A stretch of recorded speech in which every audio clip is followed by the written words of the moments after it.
سیرت النبی صلی اللہ علیہ وآلہ وسلم پارٹ 5۔ اور اس کی امت کی اوسط عمر بھی اتنی ہوگی۔ اس کی پیدائش کے وقت دنیا کے بت ٹوٹ کر گر جائیں گے۔ یہ ساری علامات اس یہودی نے گزشتہ انبیاء کی پیش گوئی سے معلوم کی تھی اور سب بالکل سچ ثابت ہوئیں۔ قریش کے کچھ لوگ عمرو بن نفیل اور عبداللہ بن حجش وغیرہ کے ایک بت کے پاس جایا کرتے تھے۔ یہ اس رات بھی اس کے پاس گئے جس رات آپ صلی اللہ علیہ وسلم کی پیدائش ہوئی۔ انہوں نے دیکھا وہ بت اوندھے منہ گرا پڑا ہے۔ ان لوگوں کو یہ بات بری لگی۔ انہوں نے اس کو اٹھایا سیدھا کر دیا مگر وہ پھر گرا۔ انہوں نے پھر اس کو سیدھا کیا اور وہ پھر الٹا ہو گیا۔ ان لوگوں کو بہت حیرت ہوئی، یہ بات بہت عجیب لگی۔ تب اس بت سے آواز نکلی، یہ ایک ایسے بچے کی پیدائش کی خبر ہے جس کے نور سے مشرق اور مغرب میں زمین کے تمام گوشے منور ہو گئے ہیں۔ بت سے نکلنے والی آواز نے انہیں اور زیادہ حیرت زدہ کر دیا۔ اس کے علاوہ ایک واقعہ یہ پیش آیا کہ ایران کے شہنشاہ کسری نوشیروان کا محل ہلنے لگا اور اس میں شگاف پڑ گئے۔ نوشیروان کا یہ محل نہایت مضبوط تھا، بڑے بڑے پتھروں اور چونے سے تعمیر کیا گیا تھا۔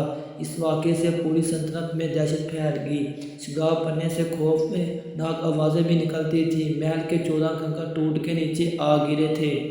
آپ کی پیدائش پر ایک قصہ یہ پیش آیا کہ فارس کے تمام آتش گدوں کی وہ آگ بجھ گئی جس کی وہ پوجا کرتے تھے اور اس کو بجھنے نہیں دیتے تھے، لیکن اس رات میں ایک ہی وقت میں تمام کے تمام آتش گدوں کی آگ آنا فانا بجھ گئی۔ آگ کے پوجنے والوں میں رونا پیٹنا مچ گیا۔ کسری کو یہ تمام علامات ملی تو اس نے ایک کاہن کو بلایا۔ اس نے اپنے محل میں شگاف پڑنے اور آتش گدوں کی آگ بجھنے کی واقعات اسے سنا کر پوچھا، آخر ایسا کیوں ہو رہا ہے؟ وہ کاہن خود تو جواب نہ دے سکا، تاہم اس نے کہا، ان سوالات کے جواب میرے ماموں دے سکتے ہیں، اس کا نام سطحی ہے۔ نوشیروان نے کہا، ٹھیک ہے، تم جا کر ان سے سوالات کے جواب لاؤ۔ وہ گیا، سطحی سے ملا، اسے یہ واقعہ سنایا۔ اس نے سن کر کہا، ایک عطا والے نبی ظاہر ہوں گے جو عرب اور شام پر چھائے جائیں گے اور جو کچھ ہونے والا ہے ہو کر رہے گا۔ اس نے یہ جواب کسری کو بتایا۔ اس وقت تک کسری نے دوسرے کاہنوں سے بھی معلومات حاصل کر لی تھی، چنانچہ یہ سن کر اس نے کہا، تب پھر اب بھی وہ وقت آنے میں دیر ہے، یعنی اس کا غلبہ میرے بعد ہوگا۔ پیدائش کے 7 دن عبدالمطلب نے آپ کا عقیقہ کیا اور نام محمد رکھا۔ عربیوں میں اس سے پہلے یہ نام کسی کا نہیں رکھا گیا تھا۔ قریش کو یہ نام عجیب سا لگا، چنانچہ کچھ لوگوں نے عبدالمطلب سے کہا، اے عبدالمطلب، کیا وجہ ہے کہ تم نے اپنے بچے کا نام اس باپ دادا کے نام پر نہیں رکھا بلکہ محمد رکھا ہے، اور یہ نام نہ تمہارے باپ دادا میں سے کسی کا ہے نہ تمہاری قوم میں سے کسی کا ہے؟ عبدالمطلب نے جواب دیا، میری تمنا ہے کہ آسمانوں میں اللہ تعالیٰ نے اس بچے کی تعریف فرمائی اور زمین پر لوگ اس کی تعریف کریں۔ محمد کے معنی ہے جس کی بہت زیادہ تعریف کی جائے۔ اس طرح والدہ کی طرف سے آپ کا نام احمد رکھا گیا۔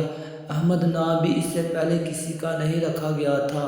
مطلب یہ کہ ان دونوں ناموں کی اللہ تعالیٰ نے حفاظت کی اور کوئی بھی یہ نام نہ رکھ سکا۔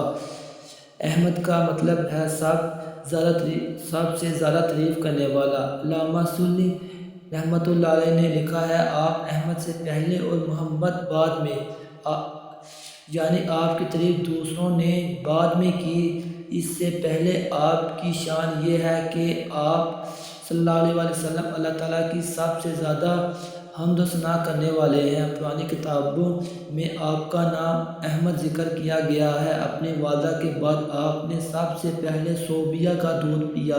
صوبیہ نبی کریم صلی اللہ علیہ وسلم کے چچا ابو لہب کی باندھی تھی۔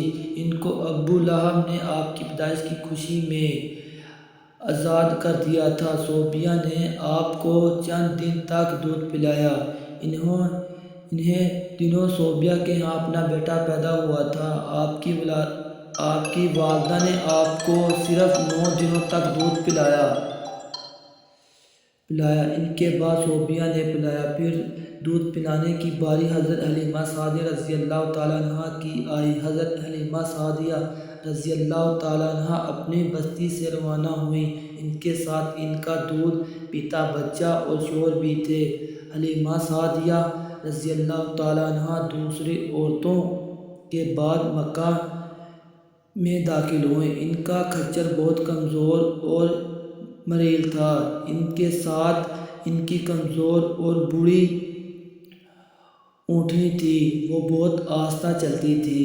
ان کی وجہ سے حلیمہ سعدیہ رضی اللہ تعالیٰ عنہ قافلے سے بہت پیچھے رہ جاتی تھی۔